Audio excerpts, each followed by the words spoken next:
How's it going? Just thought I'd bring you along and show you a couple of modifications I've made to some wicking beds that we're building out here in the front garden. The first two that came out were IBC beds we had already made up, and I've just reworked them, and I just made up a brand new one from scratch on the weekend over there. So thought I'd run through a couple of the different ways that I've modified them. To begin with, marking them out, I've come up with a much easier way to mark them out than the last method I showed on a clip.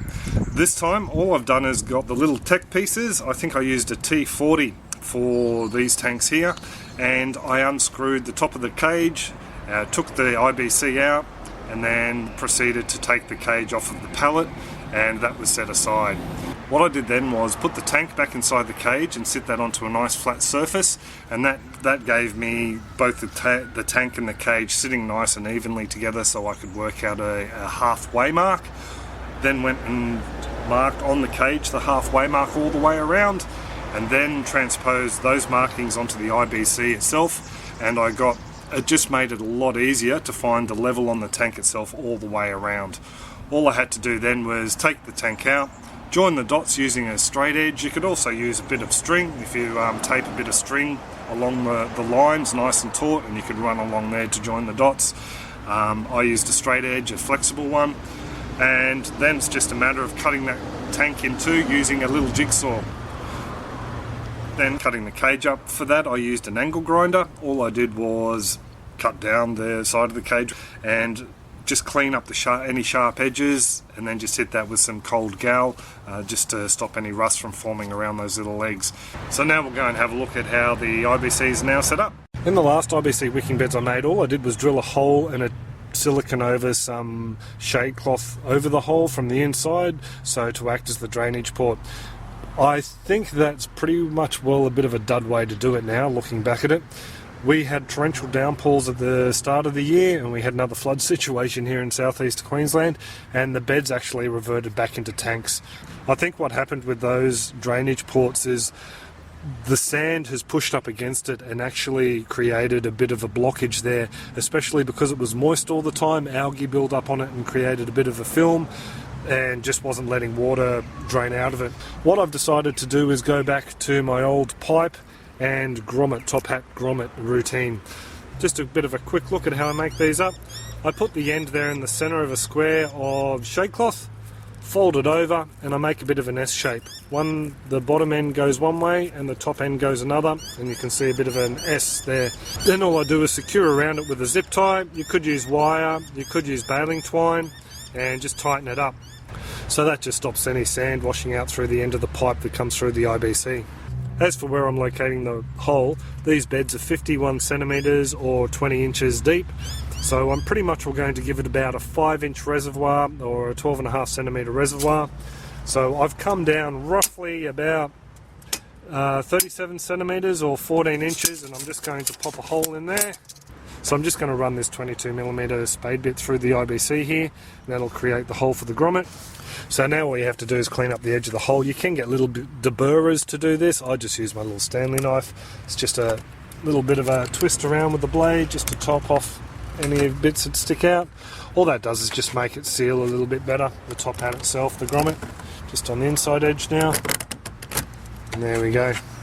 So for the grommet, all you do is you pop it in from the inside. Then the pipework just gets pushed in like such. They go in fairly easy. Just a bit of a tip, it helps if you wet the pipe or the inside of the grommet. They just go in nice and easy that way. If you don't have access to grommets, another method you can use, and we've used it ourselves, is to get some slightly flexible pipe or hose, and you drill a hole in the container that is about 1 millimetre larger than the hose itself. You grab yourself some fly screen or some shade cloth, you wrap that around the end of the pipe or the hose, and you push that through the hole. You can push it through probably about 1 inch, so if you have about a 3-inch or a 7.5 centimetre length of pipe, that's probably a good idea, and you just push it through. The one catch with this is you've got to be careful. If you've got little fingers that like to pull on things, they might actually pull this out, so that's why I've stuck with the grommets. They're just a bit more of a secure option, a little bit more permanent. So, but it is a viable option, and it's one we've used in the past with success in the wicking barrel, so just thought I'd mention that. The other thing I'm doing a little bit differently with this build is I'm not using this pipe as the fill pipe. In the previous bed I had this spiraled around, and this end here was zip tied or connected to the top of the bed, and that's where the water went in. Now when I build them, what I do is I add a little fill tube. All you pretty much will need to do is just cut a bit of a trapdoor, make it a little bit smaller than the fill pipe itself, just pop him out, and there you go. That's all you really need to do. Just to let you know as well, this pipe isn't the slotted ag pipe, the normal stuff I use. The reason why I'm using this pipe is because I picked up the wrong one at the hardware store. So it's no real big issue though. I just thought I'd keep this and show you. All you need to do is drill some holes in the base. I've went around the base of this and drilled a series of holes. Some of them have come through the top of here as well, which is no problem whatsoever. So it doesn't really matter if you buy slotted or unslotted. You can make your own holes in the pipe to let the water leak out. So I'll set all this up in the bed and we'll have a look at the next step.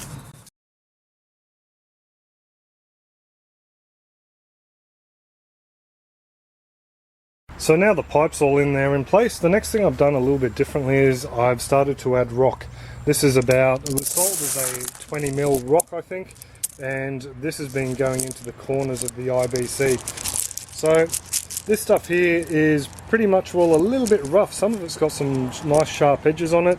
If you were going to use this on like a rubber lined, like a pond liner style, or a 200 builder's plastic, I'd probably go for a nice smooth rock, not something that's sharp like this, because you're going to tear your liner. And yeah, once your liner's done, your wicking bed's pretty much all had it. As you can see, these rocks all around the outside, if that was sand there, there'd be very little void space in between the particles, and you wouldn't be able to store a lot of water there or a lot of moisture there. So I think adding these rocks in the outside areas is going to increase the water holding capacity of this unit a fair bit. The next step is just to put the weed mat over the top. Obviously if I put the sand on now, it's just going to fill up the voids within those rocks and the pebbles, and then we can put the sand in on top. A little slit is made into the weed mat. That's just so you can slide it over the top of the fill pipe. This fill pipe has a couple of holes in it. You know the old adage, measure twice, cut once? Well, I didn't do that. So what I've had to do is drill a second lot of holes. All I'm going to do is run a zip tie through that. Because the zip's just on one side there, I can get a hose down in there and it can sit there quite comfortably. If it was across the middle, I just couldn't put it in.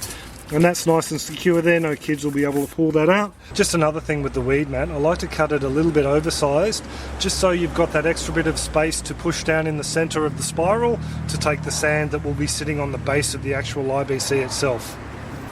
So when I'm adding the sand, I like to go around the outside first just to keep the weed cloth down, and also sort out around the fill pipe as well, straight off the bat. So as you can see, we have a nice central sandy area, and what's going to happen is the water's going to come in from the outlying areas of the wicking bed. It will be drawn to the center. The sand will wick that water from the center up into the soil above it, and it'll work as a central wicking spot. Just thought I'd show you where the drain port is in relation to the top level of the sand. It's actually sitting down there where my finger is. It's a bit hard to see from this angle, but there's about 50mm or about 2 inches worth of sand covering the top edge of that drainage point. I add the extra sand for 2 reasons. The first being the sand will settle over the time, and the second being if there's organic matter or soil sitting in water for a long period of time, you can end up with an anaerobic or an anoxic environment down there. It basically starts to turn acidic and you get those rotten funky smells. So that's pretty much why I add a little bit of extra sand. I've pretty much got my level on this corner here. Now I just have to go and make sure that the rest of the bed's nice and level, and I can see from the cage on the outside we might be a little bit high in that back corner, so it's just a matter of getting the smaller level and just spreading it around and yeah, making it all hunky-dory. Now the next thing I like to do is add about 10 centimeters or 4 inches worth of sugarcane mulch just over the top of the sand. What this does is it adds a bit of a barrier between the soil and the sand and stops any of the soil and organic matter from on top going down into the wet reservoir area. Just thought I'd give you a bit of a look at the soil that's going into this wicking bed. This stuff here is leftover soil from the asparagus bed from when it was moved out the front. And what we have is a load of worms in it. There's a little worm just down in there. There was a lot of organic matter in this bed when it was made. It was full of mushroom compost, cow manure compost, and yeah, there's a load of sugarcane mulch down the base of it as well. So these worms really love this soil. So that's the primary soil that's going into this bed. Along with that, I'm mixing through some bits and pieces we've scraped up from the floor of the chicken pen. We've been using the deep litter method now for pretty much, well, 3 years, just a load of straw or hay that goes on the base of the chicken pen, and it slowly breaks down with their manure and the other food scraps that are added. And to add a whole heap of organic matter into the soil, we're putting in a couple of bags of screened horse manure. So it's actually going to work out to be about 2 bags that size, and maybe a little bit more going on top as mulch. So this soil blend is extremely rich. The other thing we're adding in is the biochar. So I've had this activating for the last 24 hours, and this is going to go in there as well. A bit's already been placed in there, about half of it, or 2 litres, and it's already been raked through that layer. And this stuff here will be going in with this lot as well. So she's all finished. I've just come along and put a top layer, probably about 2 inches at the most, of screened horse manure on top. The reason I've done that is this bed will settle over the next week or so before I plant the seeds out into it. So I anticipate putting another layer of the soil blend on top again, and that'll include some worm castings and other bits and pieces to get the seeds germinated and off to a happy start.